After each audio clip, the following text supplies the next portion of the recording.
Your brand may be staying on top of current trends, but are you agile enough to stay relevant, resilient, and successful as customers, competition, and the world continues to change at a breakneck pace?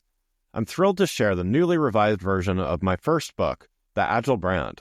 I'm calling it The Agile Brand Revisited. It's been updated to reflect our continually changing world, and it provides 7 principles that form the backbone of an agile brand, offering detailed insights and actionable steps for incorporating them into your business strategy. This is the book that started it all, and I'm excited to share it with you. It's now available in print and digital formats and available everywhere.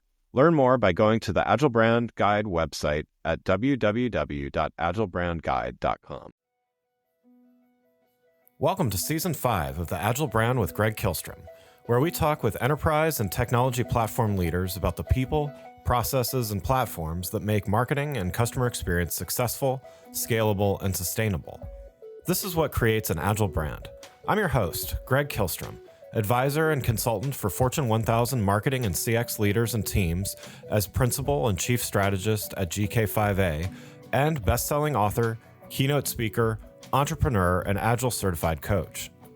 The Agile Brand podcast is brought to you by TEKsystems, an industry leader in full-stack technology services, talent services, and real-world application.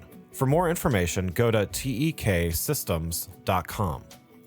To sign up for the Agile Brand newsletter and get the latest insights and articles on marketing technology and CX, or to purchase a copy of my latest book, House of the Customer, go to gregkihlstrom.com. You can also find all my books on Amazon and other retailers. And now on to the show.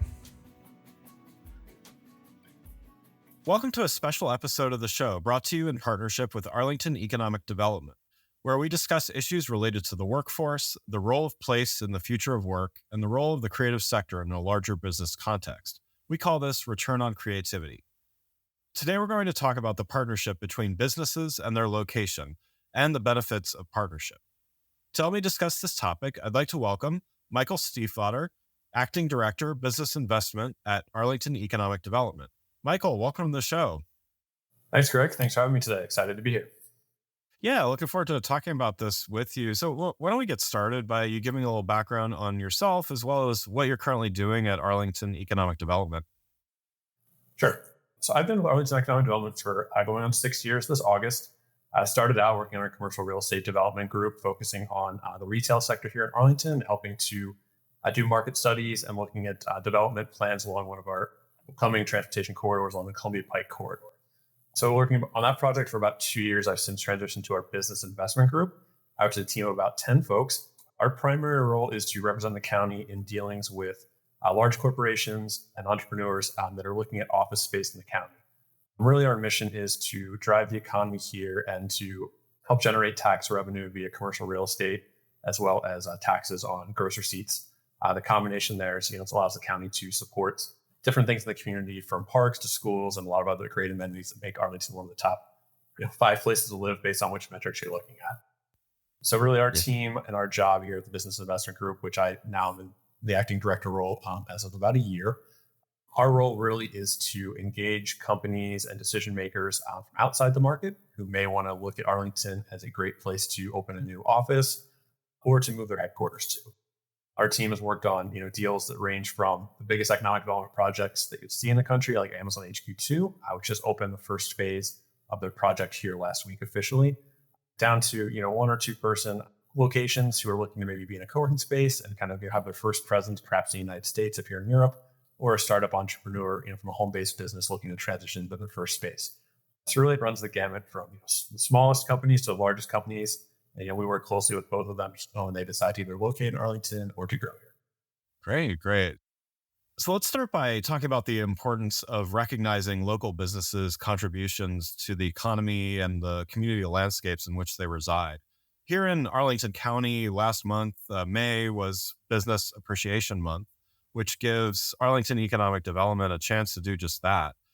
First, can you talk a little bit about what is Business Appreciation Month here, and what does it consist of, and why does Arlington Economic Development, or AED, focus on this? Yeah, May throughout kind of the economic development world, both in Virginia, Arlington, and elsewhere around the country, is typically Business Appreciation Month. So you'll see a variety of different programs and events and ways to recognize small businesses and just companies at large throughout the month. So Arlington's no different on that front. In Arlington, Business Appreciation Month has been an important kind of component of our business retention expansion program. So typically in an economic development organization, there's going to be different sectors or programs that they're operating. One is on the business attraction front, as I mentioned, working on kind of an Amazon relocation type deal, or Nestle, for example, also relocated their headquarters here in Arlington. That's kind of on the business attraction front. Another key component is business retention expansion, which really focuses on how do we get to know the businesses that are operating here in our community, and more importantly, how do we provide them with resources and tools that can help them grow, how they can hire employees, how they can grow the revenues, how they can be successful here in our community. So our Business Appreciation Month launched a new program in 2022. They kind of repurposed our efforts during the month to allow us to engage with key companies in the office sector, ranging from our largest employers to fast-growing technology companies who maybe had recently raised venture capital, as an example. The goal of the month was to go out and show them, thanks for being here in Arlington, for choosing to do business here. Obviously, companies, especially in the modern economy, can be very transient and can choose from a variety of great locations around the country and the world to operate. So we want to thank them for choosing Arlington to do that. It's kind of the first avenue. Second, we really want to sit down with the companies, understand the challenges they're having. That may be hiring specific roles within their organization. It may be accessing capital. It may be something like permitting issues. So our team wants to understand that, and then more importantly, once we know the problems or issues they're having, how do we connect them with valuable resources, whether that's internally at Arlington Economic Development, then Arlington County government, or if it's through our partners at organizations like the Virginia Economic Development Office, the tremendous higher education institutions we have around Arlington and the region, including George Mason, Virginia Tech, Marymount University, and others. We just want to make sure that the companies know these resources are out there. We're all here to help them, and we can kind of tackle the challenges together. The Arlington Business Appreciation Month Visit program allowed us to visit 40 Arlington-based companies, again, ranging from small entrepreneurs all the way to some of our biggest corporations. The visits consist of about an hour-long meeting with the companies, our team at Arlington Economic Development, and our business ambassadors from some of the groups I mentioned before. This allows us to have an open discussion and really connect companies with the resources. And we've seen some great outcomes from the program over 2022 and now 2023. Yeah. So you touched on this a little bit, but why is something like Business Appreciation Month so important to those local businesses? Yeah. So I think it's important to them as the companies here, doing their daily business. They're going through identifying customers, hiring folks, and all the things that go into running a business. So this kind of gives them just a pause that Arlington County specifically recognizes the great work they're doing, recognizes the value they're providing to the region. And it's not just in the tax revenue that allows us to support part of the programs. So the fact that they're hiring our residents, they're investing in the community as well in terms of the real estate and the folks they're hiring.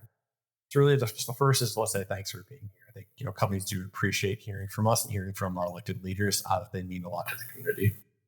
The second is they gain value out of the visits as well as some of the other programming we do around it. They are able to meet in a very succinct manner several resource partners who can help them with finding graduates or other folks in the workforce who may be hard to find or hard to hire jobs. It's just kind of a one-stop shop for them to do this, which is great when they're very busy doing their day-to-day operations. They may not have the time or bandwidth to find these resources and then figure out how to utilize them. We hopefully make that easy for them by bringing those folks to their door and giving them a warm introduction to allow them to do that. Before we continue, I want to tell you about the upcoming AI4 2023 conference, August 7 through 9 in Las Vegas at the MGM Grand. AI4 2023 brings together business leaders and data practitioners to facilitate the responsible adoption of artificial intelligence and machine learning technology. The conference features leaders from brands like Amazon, JP Morgan Chase, CVS, Estee Lauder Companies, UPS, New York Life Insurance, United Healthcare, and many more. While it's not specifically for marketers and CX professionals, there are plenty of topics both directly and indirectly related to the work you do every day. To learn more and register for the conference, go to ai4.io/USA/register. That's ai4.io/USA/register. And you can register with the code AgileBrand for 15% off your registration. That's AgileBrand, all one word. I'm excited to hear from this amazing lineup of speakers and thought leaders and hope to see you in Las Vegas. Make sure to register at ai4.io/USA/register with the code AgileBrand for 15% off your registration. Now let's get back to the show.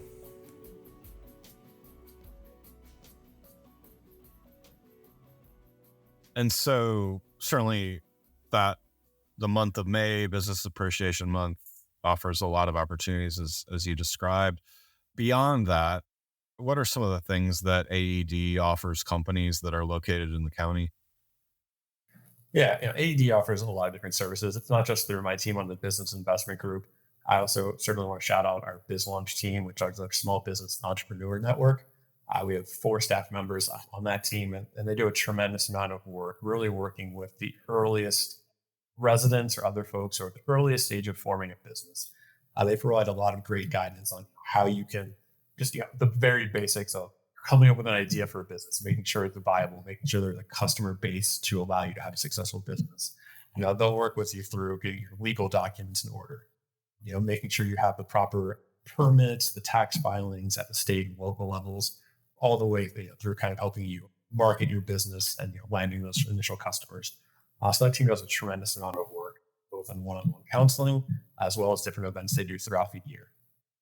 So they're an award-winning program. It's been in operation for a while here. Is a tremendous asset to our team. On the business investment group, the Biz Launch team focuses on a variety of industries, including retail and office-using businesses, while BIG focuses exclusively on office-using tenants. So on our side, a lot of things that we work on are, again, we do a lot of one-on-one outreach throughout the year. Me and my colleagues will identify companies, whether they've hired, a large number of employees recently, whether they've received venture capital, whether they've won an award. And that allows us to identify these companies, reach out to them, and have a meeting to learn about their presence in Arlington and how we can assist them. We also do, beyond just kind of individual one-on-one outreach, which obviously has a limited bandwidth given, we have a 4-person business development team plus a director. So 5 people really doing those kind of one-on-one meetings. Given the number of companies in Arlington, it's obviously impossible for us to cover all of that ground with just the 5 of us. We also do convening. We'll do networking events on a regular basis where we'll either do that by industry to get folks together in the tech industry, to get together in the aerospace and defense industry, or whatever it might be. We also do a lot of partnering with different organizations, to host similar events. We're a sponsor of an organization called DCA Live, who hosts networking events for red hot companies. Those could be entrepreneurs, those could be associations. So really try to magnify our small team and partner with folks in the community, provide valuable networking and educational opportunities. Yeah. And so you mentioned several different types of companies, everything from technology to associations to retail and others. So, that's a lot of different kinds of companies. Can you talk a little bit about just the value of that diversity in businesses? So in other words, it's not just one kind, it's a lot. I know it's a lot for small teams to really, to address all at once, but can you talk a little bit about the value of the diversity of businesses?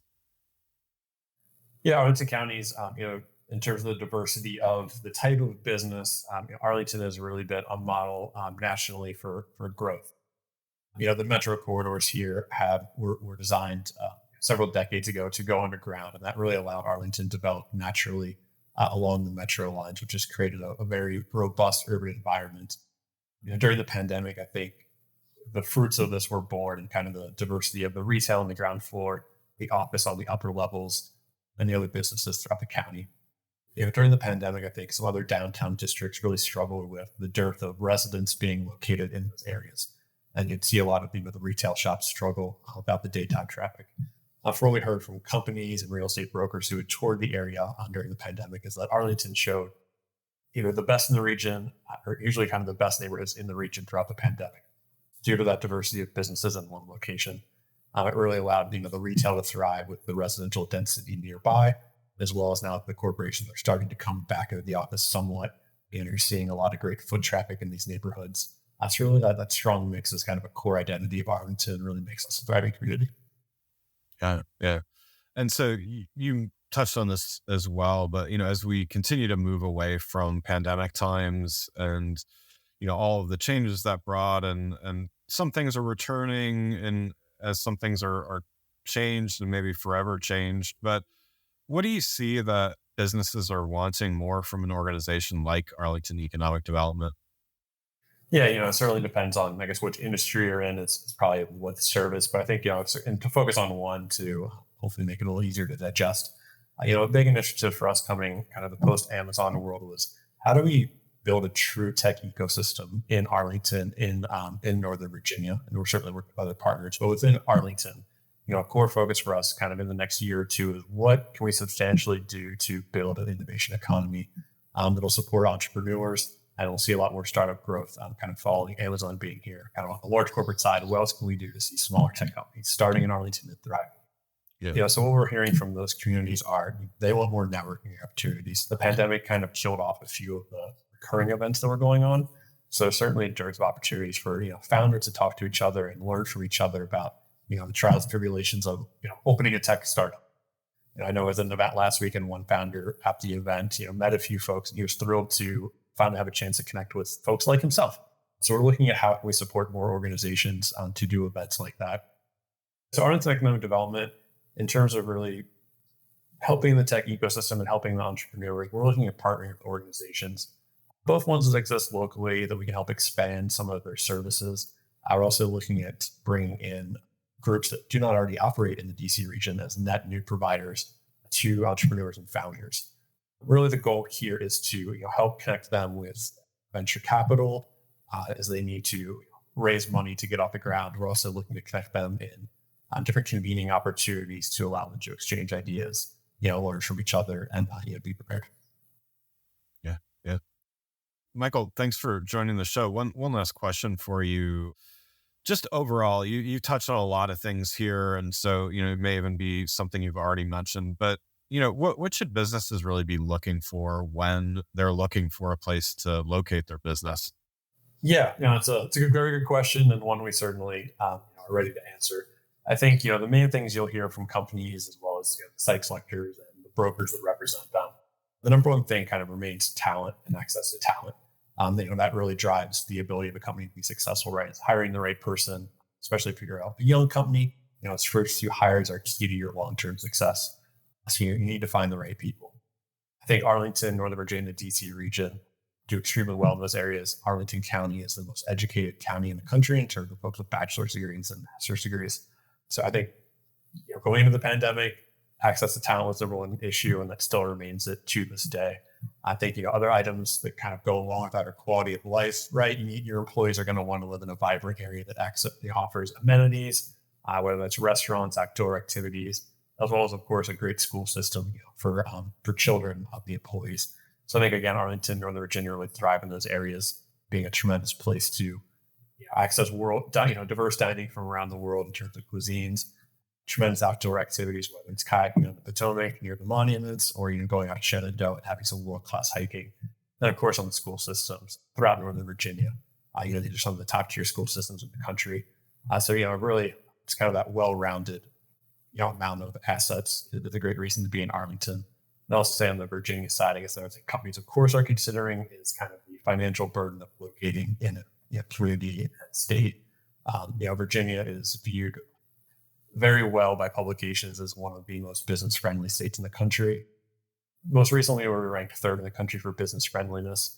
But the prior 2 years, Virginia was back-to-back winners by CNBC as the top state to do business in the country. Virginia may not have the lowest corporate taxes in the country. Some states that have lower rates. However, I think we like to think here in Virginia that it might not be the lowest, but certainly perhaps you'll get the best bang for your buck or the most value for those taxes based on all the amenities I kind of listed before. Yeah. Wonderful. Well, again, I'd like to thank Michael Steifvater, Acting Director of Business Investment at Arlington Economic Development, for joining the show. You can learn more about Michael and Arlington Economic Development by following the links in the show notes. Thanks again for listening to the Agile Brand with Greg Kihlstrom podcast, brought to you by Tech Systems. If you enjoyed the show, please take a minute to subscribe on your podcast channel of choice and leave us a rating so that others can find the show more easily. You can access more episodes of the show at www.gregkihlstrom.com. That's GregKihlstrom.com. To get a copy of my latest book, House of the Customer, visit my website, or you can find it on Amazon or other retailers. The Agile Brand is produced by Missing Link, a Latina-owned, strategy-driven, creatively fueled production co-op. From ideation to creation, they craft human connections through intelligent, engaging, and informative content. Until next time, stay agile.